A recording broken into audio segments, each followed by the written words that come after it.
Hello student, this is Akanksha Sharma. You are watching my YouTube channel और आज मेरा topic है loss of goods by fire and theft. मैंने आपको इसका एंट्रीज बता दी हैं, एक्सप्लेन कर दी हैं, बट स्टूडेंट्स कहीं पे कंफ्यूज रहते हैं। कंफ्यूज कहाँ रहते हैं? मेरी सारी ट्रांजेक्शन कन्फ्यूज़न के ही उस पर बनी हैं। जहाँ जहाँ स्टूडेंट्स कंफ्यूज रहते हैं वही ट्रांजेक्शन्स मैं लेके आई हूँ। और लॉस बाय फायर थेफ्ट की तो आप सिंपल एक एंट्री पास कर देते हैं। लॉस बाय फायर या थेफ्ट या ट्रांजिस्ट भी लिखा है कहीं पर, account debit to purchase account. मैंने बताया था जहाँ जहाँ गुड्स को इस तरीके से या तो फायर में हो गई हैं, थेफ्ट हो गई हैं, ड्राइंग्स कर ली हैं, तो वहाँ परचेज अकाउंट को आप क्या करेंगे स्टूडेंट? क्रेडिट कर देंगे। ठीक है, तो इसके लिए आप एक कॉमन एंट्री तो बनाएंगे, लॉस बाय फायर या theft account debit to purchase account. Narration डालेंगे being goods lost by fire और थेफ्ट। ठीक है, अब इसके लिए भी दो एक कैटेगरीज बताई गई हैं कि दो केसेस बताए गए हैं कि या तो आपकी गुड्स फुली इंश्योर्ड थी या आपकी गुड्स पार्टली इंश्योर्ड थी। इट मीन्स आपने पूरा का इंश्योरेंस करा रखा था या कुछ पार्ट का ही इंश्योरेंस करा रखा था और कुछ अमाउंट ही आपने रिसीव किया। ठीक है, तो उस केस में आप किस तरीके से एंट्री पास करेंगे? तो वहाँ पे क्या एंट्री पास होगी आपकी? जब फुली इंश्योर्ड थी, पूरा अमाउंट आपका इंश्योर्ड था, insurance company account debit to loss by fire and theft account. ठीक है, तो पहली कॉमन एंट्री तो आपके दोनों केसों में होगी। ये फर्स्ट वाली एंट्री तो आपको दोनों केसों में करनी है, बट जहाँ पे आपको इंश्योरेंस क्लेम फुली इंश्योर्ड थी वहाँ पे क्या एंट्री पास करनी है? तो वहाँ आपकी दो एंट्री पास होंगी। Insurance company account debit to loss by fire, ये जो अकाउंट आपने ओपन किया ना डेबिट में, ये क्लोज हो गई है क्रेडिट में। अब इंश्योरेंस कंपनी अकाउंट डेबिट, पहले ये क्लेम एक्सेप्ट की है, ये क्लेम उसने एक्सेप्ट किया है, तो क्लेम एक्सेप्ट में इंश्योरेंस कंपनी को डेबिट क्यों कर रहे हैं? डेबिट द रिसीवर, वो क्लेम एक्सेप्ट कर रिसीव कर रही है आपका, अभी अभी आपको अमाउंट नहीं दे रही, अभी आपका क्लेम एक्सेप्ट कर रही है। ठीक है, उसके बाद हम क्या करेंगे? Lost of goods amount recovered from insurance company, हम रिकवर करेंगे, भी करा नहीं उससे, लेकिन अभी इंश्योरेंस कंपनी ने क्लेम आपका एक्सेप्ट किया है। देन आफ्टर जब आप अमाउंट रिसीव करेंगे, क्लेम रिसीव करेंगे, तो बैंक अकाउंट डेबिट, जो इंश्योरेंस कंपनी अकाउंट अपने डेबिट में खोला है इसको क्रेडिट में ऑफ कर देंगे। ठीक है, ये अकाउंट जो मैंने लिखा है ये आप अकाउंट ना लिखें, क्योंकि या तो कंपनीज लिखें तब अकाउंट लगेगा। जहाँ जहाँ मैंने ऐसे नीचे लगा दिया टिक कि आपको ये अकाउंट मेंशन नहीं करना है। ठीक है, अगर करना है तो या फिर एस लगाएं, किसी नेम के आगे या कोई भी फर्म है उनके नेम वगैरह के एस लगा देंगे तो अकाउंट मेंशन करेंगे, अदरवाइज आप अवॉइड कर देना। ठीक है स्टूडेंट, अब इतनी बात समझ में आ गई। अब insurance company account debit to loss by fire और bank account to insurance company. Loss by fire से यहाँ ऑफ किया, इसको ऑफ किया, अब यहाँ पे तो वो रिसीवर थी और यहाँ पे क्या हो गई है? वो गिवर हो गई है, वो आपको पैसा दे रही है। ठीक है, ये कब होगा? जब आपकी गुड्स फुली इंश्योर्ड होंगी। तो अब स्टार्ट करते, पहले मैं इसी केस को समझा देती हूँ। इसकी एक ट्रांजेक्शन मैं बहुत अच्छी सी लेके आई हूँ। Goods of 7,000 were destroy by fire and insurance company accepted and paid the full claim. तो फर्स्ट कॉमन एंट्री तो आप कर देंगे loss by fire theft to purchase. मैं तीनों ही एंट्री पास करके दिखा देती हूँ जिससे स्टूडेंट्स का कन्फ्यूज़न दूर हो जाए। Loss by fire account debit to purchase 7,000 7,000। ठीक है, सेकंड क्या एंट्री होगी? अब इंश्योरेंस कंपनी ने क्लेम एक्सेप्ट किया है, ओनली एक्सेप्ट की एंट्री है ये, तो इंश्योरेंस कंपनी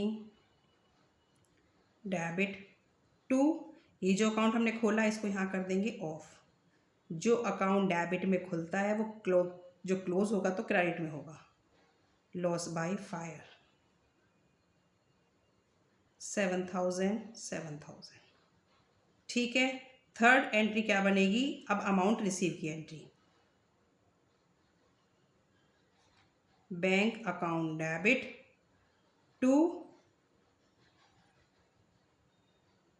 इंश्योरेंस कंपनी। ठीक है, 7,000 7,000। इंश्योरेंस कंपनी के आगे आप अकाउंट नहीं लगाएंगे, अगर एस लगा देते हैं बाय मिस्टेक तो आप एस लगा देना, अकाउंट लगा दिया है तो। ठीक है, अदरवाइज आप किसी का नेम हो या कोई कंपनी नेम है आप उसको ऐसे ही छोड़ देंगे। ये तीनों एंट्री आपकी, फर्स्ट वाली एंट्री तो कॉमन है, हर केस में होगी, बट जहाँ इंश्योर्ड और आपकी गुड्स इंश्योर्ड नहीं है तो वहाँ पे आपको एंट्री चेंज कर देनी है। तो मैंने बता दी, insurance company to loss by fire, bank account to insurance company. ठीक है स्टूडेंट। अब सेकंड केस क्या है, गुड्स पार्टली इंश्योर्ड, कि गुड्स आपकी कुछ आपकी पार्टली इंश्योर्ड थी और कुछ नहीं थी, तब उस केस में क्या करेंगे।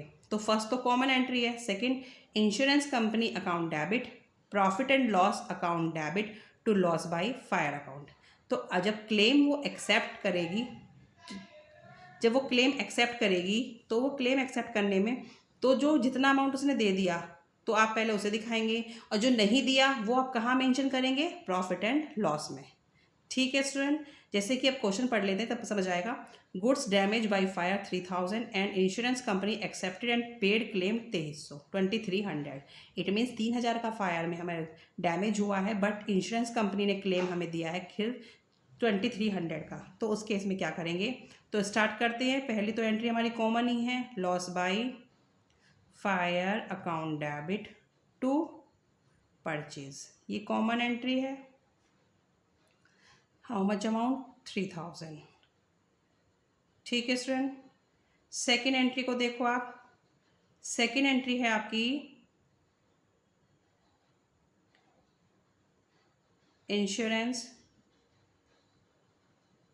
Company debit. इसकी मैं एक ऑप्शनल एंट्री आपको ये समझा देती हूँ, आप इसको भी कर सकते हैं और इसको भी आप चेक करना, ये अच्छी एंट्री है, इससे आप कंफ्यूज भी नहीं होंगे। टू लॉस बाय फायर, ये सेम मैंने इसी से कर देती हूँ जिससे कि आप कंफ्यूज ना हो। लॉस बाय फायर 3000, ये क्लेम एक्सेप्ट की है। ठीक है, सेम यहाँ तक सेम हो गया। अब उसके बाद देखो क्या है, सी, ये अमाउंट रिसीव की है, तो क्या अमाउंट रिसीव करेंगे आप, बैंक अकाउंट डेबिट, फिर profit and loss account debit to insurance company. ठीक है, अब कितना अमाउंट आपको रिसीव हुआ है, ओनली 2300 का, 700 लॉस में गए, 3000 आपके इंश्योरेंस कंपनी ने क्लेम लिया था, लेकिन उसने पैसे हमें कितने दिए, ओनली 2300। देखो स्टूडेंट, ये वाली एंट्री जो है ये एंट्री बिल्कुल सही एंट्री है, बट स्टूडेंट कंफ्यूज ना हो तो मैंने दोनों तरफ की समझाने के लिए, और इसी को मैंने डिवाइड कर दिया दो पार्ट में, insurance to loss by fire, profit and loss को मैंने बैंक के साथ ट्रीट कर दिया। ठीक है, क्योंकि ये आपकी जो एंट्री है ये यहाँ तक तो आपकी सेम हो गई, जब अमाउंट रिसीव होगा तब वहाँ पे आप 700 प्रॉफिट एंड लॉस में दिखा देना। फर्स्ट कॉमन एंट्री मैंने क्या बनाई, loss by fire account debit to purchase account 3000, then insurance company ने क्लेम एक्सेप्ट किया, insurance company account debit to loss by fire 3000। जब वो क्लेम एक्सेप्ट कर रही है तो 3000 का ही अमाउंट था, बट जब वो देगी तो देगी कितना, जितना उसका उसमें इंश्योर करा रखा था आपने, bank account debit profit and loss account debit to insurance company, तो 2300 उसने दे दिए, 700 आप प्रॉफिट एंड लॉस में दिखाएंगे और इंश्योरेंस कंपनी में 3000 दिखाएंगे। ठीक है, ये अकाउंट यहाँ खोला था, यहाँ ऑफ किया, इसको हमने यहाँ खोला तो इसको यहाँ ऑफ किया। इन दोनों में बस क्या अंतर आया यहाँ पे, बस प्रॉफिट एंड लॉस का अंतर आया। ठीक है स्टूडेंट, इसको करने से आप थोड़ा कंफ्यूज जाओगे, बस बता मैंने दी है दोनों, ये आपके बुक में भी गिवन है कहीं में, तो आप सोचोगे कि ये वाली एंट्री आप इस एंट्री से करेंगे तो आपको बहुत ईजीली समझ आ जाएगा। ठीक है स्टूडेंट, ओके, थैंक यू।